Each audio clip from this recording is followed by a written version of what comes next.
1 minute. Quoi? Est-ce qu'on y va à 3?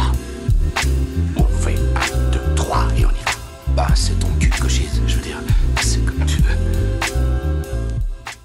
Salut tout le monde et bienvenue sur Écran Fou, et aujourd'hui on va revenir sur le film du moment et qui fait énormément polémique, à savoir Kaizen, 1 an pour gravir l'Everest, du youtubeur Inoxtag. Alors, dans un premier temps, évidemment, je vous dirai ce que je pense du film en soi. Et ensuite, effectivement, on va revenir pour creuser un petit peu dans tout ce qui est polémique autour du film. Alors, perso, moi je connais pas du tout Inoxtag, hein. Je veux dire, enfin, par là que je ne le suis pas. On va clairement dire que je suis pas du tout le public visé. On parle d'un youtubeur qui s'adresse principalement à une population entre 8 et 25 ans. Mais après, oui, je sais que c'est un mec qui a rencontré le succès du streaming par le biais du gaming, via notamment Fortnite, et qu'il a gravi les échelons du game, avec quelques controverses, certes, et que bah, aujourd'hui il s'orienterait de plus en plus sur du contenu qui invite à l'évasion et au dépassement. Donc en cela, faut reconnaître la success story du mec, qui vraiment est parti de zéro, comme nous, et qui aujourd'hui en est à plus de 8 millions d'abonnés sur YouTube. C'est quand même énorme. Et donc dans Kaizen, qui prend la forme d'un docu-vlog, enfin c'est difficile vraiment de qualifier le truc en vrai, hein, il retrace vraiment toutes les étapes de son projet de monter en haut de l'Everest, donc les motivations, les préparations, le rapport qu'il a entretenu avec les uns et les autres pour y parvenir, les remises en question. Et en soi, si le film est quand même doté d'un montage assez hypercut, hein, il est quand même assez fascinant à suivre parce que il n'omet rien, ou presque, mais ça on aura l'occasion d'y revenir. Mais il faut quand même applaudir un petit peu la prouesse de livrer un tel film de 2h30 quand t'as été habitué finalement à faire du facecam durant toute ta carrière de youtubeur. Maintenant, bon, on va pas se mentir, je trouve que autant parfois, quand il est vraiment confronté à la difficulté d'une telle tâche, il semble assez sincère, certes, mais de manière générale, ça reste quand même hyper scénarisé. Et donc forcément, oui, on en voit principalement ce qu'on veut nous montrer. C'est un peu comme Man vs Wild avec Bear Grylls, où on se disait que ça semblait insurmontable, et c'est il n'y a pas si longtemps qu'on apprenait que finalement tout était bidon, et que ce qui se passait hors caméra changeait littéralement la donne de ce qu'il vivait. Bon bah là, on est clairement dans le même cas de figure, hein. Ils ont filmé probablement des dizaines et des dizaines d'heures, forcément qu'ils ont collé ce qui semble, on va dire, le plus adapté pour en livrer une belle fresque, quoi. Maintenant, je suis pas en train de dire que on lui a mâché le boulot, hein. Je pense qu'il y a vraiment une part de sincérité quand il parle d'un projet personnel et de dépassement de soi, et on sent qu'il le vit quand même. Mais bon, faut pas se leurrer, le mec, il a un projet, donc sortir sous forme d'un film son ascension, il aurait eu l'air d'un con s'il n'y était pas parvenu. Donc parfois, oui, notamment dans les moments de désespoir, forcément qu'on lui a peut-être aussi donné un peu de ressources pour y parvenir. Et en sachant que bah, lui, des ressources, il en a à profusion, quoi. Mais c'est pas grave, tant que le résultat est là, et que ça n'a pas été gratuit en termes d'efforts pour prétexter une certaine sincérité, moi je blâme pas ça. D'autant que les artifices dont il a eu recours, j'ai envie de dire, c'est ça aussi un petit peu la magie du cinéma, nous amener à l'évasion par l'impossible. Et perso, moi j'ai pas envie de le blâmer d'avoir utilisé par exemple de l'oxygène en prétextant que bah, c'est de la triche, alors que moi et peut-être 90% des gens, dont 100% des grilles, ne seraient pas capables de faire ce qu'il a fait, même si on nous donnait le fric pour. Alors après, bon, oui, c'est un film, donc il y a des dialogues qui sont un peu surfaits, de la musique épique, mais enfin j'ai envie de dire, l'habillage d'un film, si tu veux lui donner une certaine dimension, c'est un peu nécessaire. Et moi perso, ça m'a absolument pas dérangé, au contraire, ça m'a aidé davantage à l'immersion. Mais surtout, là où le film est assez dingue, c'est qu'il nous fait profiter de visuels complètement fou, quoi. Maintenant, c'est vrai que bon, c'est pas spécialement incontournable dans le sens où des documentaires qui parlent de la montée de l'Everest, on en a vu beaucoup qui sont peut-être beaucoup plus palpitants et notamment beaucoup plus sensibilisateurs. Parce que ce film, que beaucoup s'amusent aujourd'hui à qualifier d'ego trip, bah oui, c'est un peu ce que c'est, hein, un ego trip, même si on va quand même tenter de nuancer un peu. Et en cela, est-ce que c'est un problème? Bah non, c'est-à-dire que le mec, il a 22 ans, il est millionnaire, il a la possibilité de faire ce qu'il veut, il en livre finalement une ascension de l'Everest. C'est pas déconnant tout de même. Et mieux, il la partage avec nous. Mais sauf qu'aujourd'hui, bah ça fait jaser. Parce que, bah tu comprends, c'est un petit bourgeois qui nous inonde de son luxe. Alors bon, déjà, il est devenu riche par sa propre ambition. Voilà, hein, faut rendre à César ce qui appartient à César. Et ensuite, je vois pas en quoi c'est moins légitime de partager ça que vous, quand vous postez sur Facebook ou Instagram vos photos de vacances, quoi. Alors certes, il n'y a pas le même rapport d'échelle, mais si lui, il a les moyens de le distribuer à l'échelle nationale, pourquoi il s'en priverait? Et sous prétexte de quoi? Que c'est un youtubeur riche qui te fait profiter d'un truc que tu feras jamais? Ça, c'est mal. Mais alors à ce compte-là, on regarde plus Top Chef? parce que jamais on mangera justement les plats aussi raffinés qui sont présentés dans l'émission. Jamais on regarde la télé dès lors que ça va traiter d'endroits où on n'ira jamais. À ce rythme-là, on regarde plus rien, juste par jalousie, parce que c'est ce que c'est, la jalousie. Alors que la démarche passe avant tout ici par l'envie de partage. Bon, pas que, mais il y a quand même l'envie de partage. Donc faut arrêter de cracher sur le projet d'un gamin ou même sur lui, parce que c'est un truc de riche. Je veux dire, j'en ai même vu qui le faisait, alors que ces mêmes personnes te soutiennent sur les réseaux sociaux, un Manès Nadel qui vient vous faire la leçon sur la vie, tu sais, à vous les gens qui triment, alors que lui il vit dans sa tour d'ivoire, quoi. Ou même d'autres encore qui crachent sur Inoxtag tout en cautionnant discrètement des gonzesses qui se mettent à poil sur OnlyFans. Donc à certains, faudrait quand même savoir un petit peu mesurer les propos. D'autant que le film, en plus d'être beau et d'inviter vraiment à l'évasion, n'oublie pas de parler des risques de ce tourisme, les morts, la pollution et j'en passe. Mais je tiens quand même à nuancer et à rappeler que ça représente quoi malheureusement sur tout le film. 5 minutes à tout casser sur un film de 2h30, donc oui, ça reste un ego trip de youtubeur millionnaire. Maintenant, comme je te dis, est-ce que c'est un mal? Est-ce que c'est moins bien que quand il faisait son beurre en streamant ses parties de Fortnite? Je crois pas. Donc faut au moins lui reconnaître à lui et à son projet cette générosité, même si oui, ça va davantage l'engraisser financièrement, et en même temps, faut pas se leurrer, un truc pareil, ça a été mûrement réfléchi aussi dans ce sens, mais on va y venir. D'autant que même si le film a été dispo en salle, il est aussi sur YouTube, donc cette volonté de faire en sorte que tout le monde puisse profiter de ça, je trouve ça honorable. Je veux dire, pourquoi venir cracher dans la soupe quand on vous propose du contenu de qualité avec quand même en plus moins de ressources qu'une chaîne de télévision, hein, pour finalement un truc qui est gratos en plus, à l'heure où tout est payant. Je veux dire, c'est comme les gens qui se plaignent de la pub sur YouTube, alors que c'est ça qui fait vivre nos chaînes, et ça gueule pour 15 secondes de pub. Et donc cette proposition d'Inoxtag, je trouve que ça va de pair avec l'humilité dont parfois il peut faire preuve dans le film, même si oui, comme je le disais, c'est évidemment fortement romancé. Et en outre, ce qui peut porter préjudice notamment à cette humilité, aussi sincère soit-elle, c'est que malheureusement, comme je le disais, c'est hyper égocentré sur lui. Mais j'applaudis quand même la manœuvre parce que bon, ça fait longtemps qu'il entreprend un virage autre que celui de streamer gaming et qu'il aspire à des projets plus ambitieux, mais que on peut quand même lui reprocher ce qu'on veut, il se repose pas sur ses lauriers, quoi. Mais comme je le disais, malheureusement, pointer du doigt aujourd'hui l'ambition, c'est un peu l'apanage de ceux qui n'en ont pas ou qui sont jaloux. Parce qu'en France, de manière générale, on a un rapport conflictuel avec le succès des autres. Et alors, depuis l'avènement des réseaux sociaux, je crois que c'est pire. Ça jalouse à tout va ceux qui ont profité justement de ces réseaux sociaux pour grandir. Et je vous dis ça, même à notre petite échelle, mais même moi à la mienne, on le voit, les remontrances gratos dans les coms de personnes qui jalousent, mais qui jamais ne se sont donné le moindre coup de pied au cul pour ambitionner de changer leur donne. Mais c'est exactement ça. Alors que je le dis à ces gens-là, rien ne vous empêche de faire pareil. Au contraire, je vous y encourage. Et là, vous verrez que finalement, c'est pas aussi simple que ça de réussir. Sinon, tu penses bien que tout le monde serait millionnaire. Donc jalouser un gamin de 22 ans parce que il a une vie qu'on n'aura jamais, bah oui, c'est comme ça, qu'est-ce que tu veux, il a su profiter des bonnes opportunités. Maintenant, je suis pas en train de dire que Inoxtag a plus de mérite que le jeune de 22 ans qui en chie sur des longues études pour devenir médecin, ou que la mère de famille qui se lève pour s'occuper de ses gosses avant d'aller bosser à la caisse de chez Auchan. Voilà, mais rappelons que le mec, il n'est pas devenu riche parce qu'il a trouvé une mallette pleine de bifetons dans le fond de son jardin. Pour atteindre un tel stade de notoriété dans le YouTube game, ça va bien au-delà, en termes d'effort, que juste se filmer en train de jouer à des jeux. Squeezie n'a pas eu sa notoriété juste en se limitant à ça, il a fallu qu'il s'étende. Pareil, Thibaut InShape n'est pas devenu ce qu'il est devenu juste en se filmant en train de faire des abdos et des pompes. En termes d'idées et de travail personnel, ça requiert beaucoup, et lui, il a fourni ce qu'il faut. Donc moi, j'applaudis vraiment cette démarche de savoir profiter de cette richesse pour proposer autre chose que des trucs de gamin. Ça montre déjà une certaine maturité de ce jeune homme. Voilà, le mec, il a 22 ans. À 22 ans, vous faisiez quoi? Et d'autant que le mec, vous crachez dessus, il fait ça, mais il vole pas votre argent, hein. Il le fait avec ses ressources personnelles. Et c'est sûr que c'est plus facile de critiquer en slibard sur son canapé plutôt que de se sortir les doigts pour sortir de sa condition, quoi.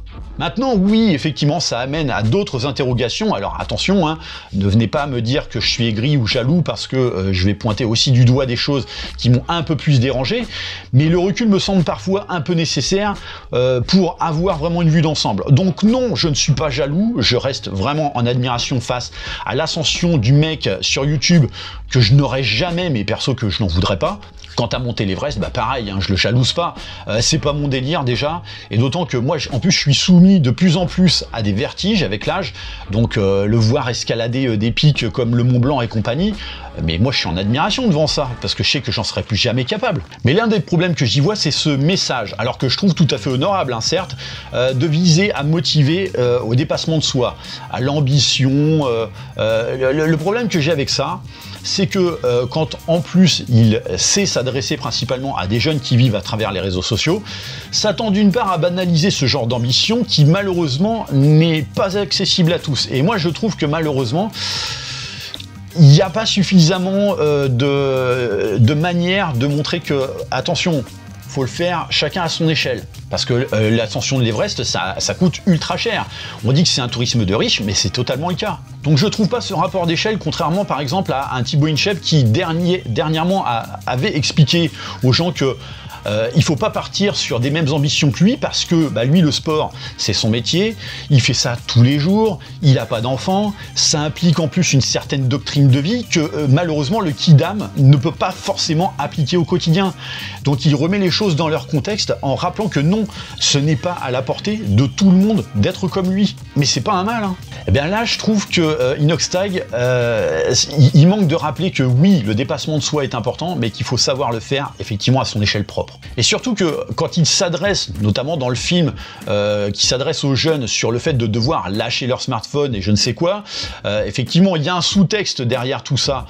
Il y a un sous-texte, mais le problème qu'il y a, c'est qu'il s'adresse à des jeunes qui vont peut-être pas forcément comprendre la métaphore. Et donc, l'exemple est peut-être pas le plus adapté, surtout au vu du contexte qu'il y a autour des téléphones, notamment autour du film. Parce que je le rappelle, mais Inoxtag, c'est quand même un mec qui a énormément profité, justement, pour son ascension, des réseaux sociaux et notamment des téléphones, des jeunes avec leurs téléphones. Donc aujourd'hui, leur dire, non, il faut que vous lâchiez vos téléphones, de toute façon, maintenant, j'en ai plus besoin.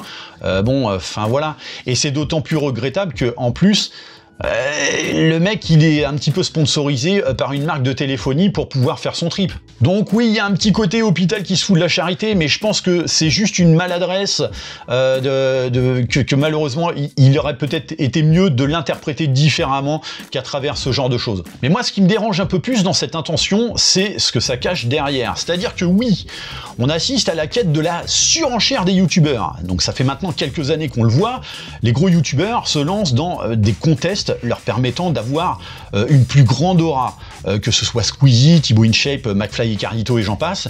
Et aujourd'hui, Inoxtag, en fait, il vient poser ses couilles sur la table, sur la table de ces gens, avec sa grimpette de l'Everest. Hein. Donc le mec, en fait, il a clairement placé le level 3 steps au-dessus des autres. Et donc forcément, ça va amener à quoi? Une escalade de challenge. Parce que les mecs, ils font pas ça par bonté. Hein. Ils le font avant tout pour eux, en partie pour leur épanouissement personnel, mais surtout professionnel. Et je me pose la question de quelle sera la limite? Faudra-t-il en venir à risquer sa vie pour faire du buzz? Et je suis persuadé que certains en seraient tout à fait capables. Et ça s'arrêtera quand? Justement, quand un événement tragique arrivera? Pour moi, c'est plus ça, c'est plus ce procédé de concurrence que je perçois comme manquant d'éthique ou de morale, parce qu'il amène à une surenchère. Maintenant, il y a eu une intervention récente suite au film qui a beaucoup fait parler, c'est celle de Pascal Tournaire qui qualifiait le film de catastrophique. Et donc Pascal Tournaire, qu'on qualifie désormais de boomer aigri suite à cette interview, comme tous ceux qui ne sont pas 100% positifs à l'égard du film de Inoxtag. Donc moi-même je dois être un boomer, étant donné que j'ai aussi des choses à redire, hein, toute proportion gardée bien sûr, parce que je reste quand même fasciné par la démarche et le résultat. Donc des gens qui traitent Pascal Tournaire d'aigri, puisqu'il dit qu'en fait il n'y a pas plus d'exploits à gravir l'Everest avec de l'oxygène que de faire le Tour de France avec un vélo électrique. Alors, ok, c'est vrai que il y a une certaine banalisation de l'ascension de l'Everest qui est devenue une sorte de Uber tourisme pour friquer et qu'il en découle forcément la détérioration du site. Maintenant, comme je le disais, à notre échelle d'humain standard, Moi, quand je le vois se préparer en grimpant par exemple le Mont Blanc et j'en passe avec du vide à outrance en dessous de lui, j'y vois quand même un certain dépassement de soi, un certain exploit. Maintenant, il faut savoir aussi écouter le reste des propos de Tourner pour comprendre que ça va bien au-delà de la simple jalousie dénoncée par certains qui ne savent même pas finalement qui il est en vérité. Donc une jalousie sous prétexte que le film de Inoxtag a plus de portée qu'il n'en a jamais eu lui. Mais sauf qu'il faut le rappeler, Pascal Tourner, c'est pas le premier kidam du coin, c'est un des plus grands photographes de montagne du monde qui s'est toujours battu pour la préservation et contre la pollution de plus en plus ambulante de ces sites prisés à cause entre autres du surtourisme, donc au moyen même d'associations. Ce mec-là, c'est son métier. Donc oui, forcément, voir un jeune youtubeur qui se lance un défi, alors certes de taille à mon sens pour gonfler son ascension dans la concurrence YouTube, sous couvert de discours très scénarisés, bien sûr que c'est pas du plus bel effet pour un mec qui en a fait le combat de sa vie. Parce que faut pas se leurrer, hein, mais Inoxtag, le mec, il a gravi l'Everest, il fait de la sensibilisation. Bon, de la sensibilisation bon marché de quelques secondes par-ci par-là, et le reste, bah, ça ne fait que tourner autour de lui, d'où le côté ego trip.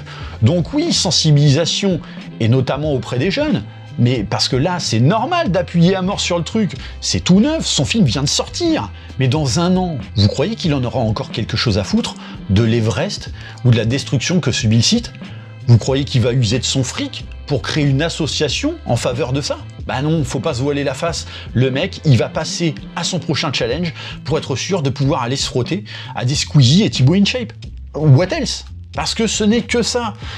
Moi, quand le mec pointe du doigt le surtourisme mais banalise ce genre de démarche de dépassement de soi, parce que le mec reste un influenceur, hein, bah sur 2h30 de film où il sera question des problèmes liés à ce tourisme de l'Everest, évoqué 5 minutes tout au plus, et tout le reste est porté sur lui, en tant qu'influenceur, tu conditionnes ton audimat à ce que tu mets principalement en avant. Et là, qu'est-ce qui est le plus mis en avant? Bah, c'est toi en train de te livrer à ta prouesse. Rien d'autre. Donc voilà, même avec les meilleures intentions, ta sensibilisation, malheureusement, n'a aucune valeur parce qu'elle est inondée. Elle représente 5 minutes sur 2h30. Et finalement, tu ne fais que ouvrir la porte à ce que bah, tu dénonces, quoi. C'est exactement comme des influenceurs de voyage qui te font découvrir dans leurs vidéos une île paradisiaque qui n'est pas gangrénée par le tourisme de masse et qui donne envie d'y passer des vacances de rêve, au calme, tranquille, sans qu'il y ait personne autour. Donc, bah forcément, ces gens-là, ils se font leur beurre en te faisant découvrir cette île, tout en te disant que voilà, il faut préserver ce genre de lieu, hein. Et bah ces influenceurs, bah, ils vont inciter forcément à changer la donne, contrairement à ce qu'ils disent. Parce que tout le monde aura envie de vivre ça. Et parce que, bah oui, l'appât du gain pour ces gens-là est plus fort que la prise de recul. Bah on est complètement là-dedans ici. Donc voilà, alors je rentrerai pas dans le débat des Sherpas qui sont surexploités dans le sens où oui, l'image qui a été diffusée est pas du plus bel effet. Maintenant, on parle carrément d'esclavagisme. Hein. Alors, je tiens quand même à rappeler que ce sont des gens, les Sherpas, on leur force pas la main. C'est un métier générationnel et ils en connaissent parfaitement les circonstances et les conséquences. Alors oui, il y a des morts, mais ils le savent, surtout quand, en plus, derrière, ils savent que ce métier, ils le font, mais ils y courent presque, parce que ça leur rapporte de quoi vivre pendant 1 an pour toute la famille. Donc non, je veux pas rentrer là-dedans pour notamment en incriminer un youtubeur qui a fait finalement comme n'importe quelle autre personne qui grimperait l'Everest, d'utiliser des Sherpas, voilà. Et donc pour moi, il n'est pas responsable de ça, à mon sens. Mais oui, film qui amène à bien des sujets de discussion, mais qui requiert, à mon sens, aussi beaucoup de recul pour vraiment comprendre tout ce que ça implique. Et que ce soit dans le bon sens comme dans le mauvais. Et jusqu'à présent, j'ai pas vu beaucoup de vidéos très nuancées en la matière, à part 1 ou 2. C'est vraiment ou tout l'un ou tout l'autre. Donc pour moi, je trouve que c'est un fabuleux projet pour ce jeune homme, et franchement, je suis pas sûr que 85% des jeunes dans cet âge auraient autant d'ambition, même si en plus, on leur donnait exactement les mêmes ressources financières. Donc en cela, j'applaudis encore, mais voilà, je reste mesuré sur la portée du truc. Donc voilà, n'hésitez pas à me dire en tout cas ce que vous avez pensé par rapport à tout ça. Qu'est-ce que vous pensez par rapport autour de toutes ces polémiques. Voilà, les commentaires sont dispo. Pensez bien sûr à liker et partager la vidéo. Pensez à vous abonner à la chaîne de manière à vous tenir informé des prochains contenus, mais aussi à m'aider à mon expansion dans le YouTube Cinégame si je veux atteindre les 8 millions d'Inoxtag. Hein. Non, je n'y arriverai jamais. Donc voilà, mais bon, abonnez-vous quand même. Et moi en attendant, je vous dis à très bientôt pour une prochaine vidéo.